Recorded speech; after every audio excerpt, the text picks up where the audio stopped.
This story sounds like it comes from the mind of Edgar Allan Poe. It contains murder, suicide, lust, insanity, even a visit from the spirit world.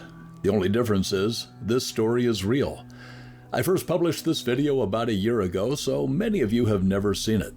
Of all the videos I've done, this is still one of my favorites, and I hope you'll enjoy it too. Here is the true story behind the Black Angel. This is the Black Angel in Council Bluffs, Iowa. She's been standing on the edge of Fairview Cemetery for over 100 years, and some say that from the very beginning, she's been cursed. I'm Jeff, and thanks for watching Backroads Tourist. When I was growing up in this area, I heard the rumors, the ghost stories about the Black Angel, but I never heard the actual story, which I think is more fascinating, more tragic, and more haunting than any ghost story. Let me tell you the urban legends first, and then I'll tell you the real story behind the Black Angel. In high school, I heard that if you look into the eyes of the angel and they glow at you, you're going to be dead within 2 weeks.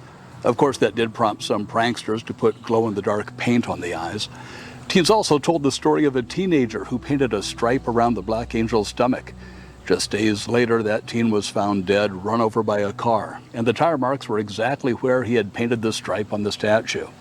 Other stories told of the angel weeping blood, or leaving her perch at night and flying around the cemetery, or waving her hand to beckon people to come closer.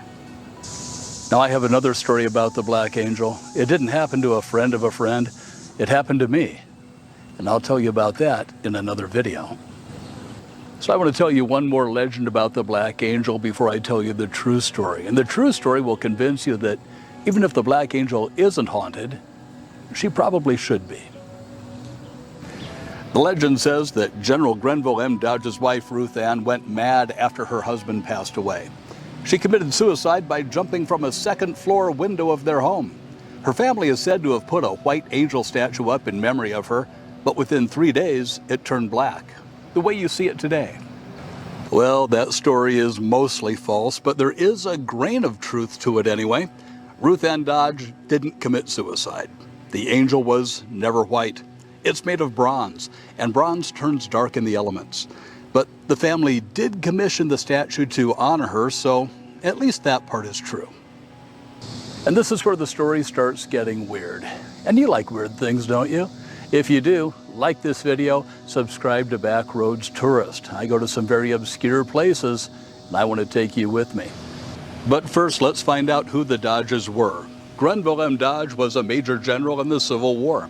Later, he served as a congressman and was a key figure in the construction of the Transcontinental Railroad. You know, the Golden Spike thing. In fact, that's Grenville on the right shaking hands with Samuel S. Montague at the driving of the Golden Spike. Needless to say, the guy had a lot of money, but this isn't about Grenville.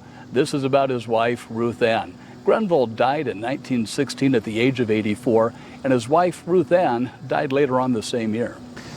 Ruth Anne told her daughters that she had the same dream for 3 nights. In this dream, she was on a rocky shore and saw a small boat approaching her through the mist. On the bow of the boat was a beautiful angel with a bowl of water, and each night the angel invited Ruth Anne to drink the water, saying, "Drink, I bring you both a promise and a blessing." The first 2 nights, Ruth Anne declined the invitation, but on the 3rd night, in her dream, she drank from the bowl. She told her daughters that she drank from the water of life and that it gave her immortality. Mrs. Dodge died from cancer shortly after that. Now, told properly, that might make for a fairly creepy ghost story, but things don't end there. Wait till you hear what happens next. Ruth Anne's daughters, Anne and Ella, wanted to honor their mother with an incredible memorial. In fact, it was so big that the Fairview Cemetery said they couldn't give the family the space needed for the memorial. So the daughters bought a house next to the cemetery, demolished it, and used the land for the memorial. Anne and Ella had a lot of money. They also had a lot of influence, and they wanted one of the top sculptors in the world to design this statue. So they contacted Daniel Chester French. You've never heard of Daniel Chester French? He's the guy who did this. Yeah, the Savior of the Union statue inside the Lincoln Memorial. So far, so good. They had one of the top sculptors in the world designing the statue. And Daniel Chester French wanted one of the top models in the world to be the inspiration for the statue. And that person was Audrey Munson. Today, Audrey Munson is considered America's first supermodel. She was the model for more than a dozen statues in New York City, earning her the title of Miss Manhattan. She was also the model for the Panama Pacific $50 gold coin in 1915, the Walking Liberty half dollar, the statue on the Wisconsin State Capitol building, as well as dozens and dozens of other statues and works of art throughout the world. Audrey Munson was the perfect choice for the statue of the angel. Audrey posed for the statue, and the daughters were thrilled. It was exactly what they were looking for. Even before the statue was completed, they started planning the dedication.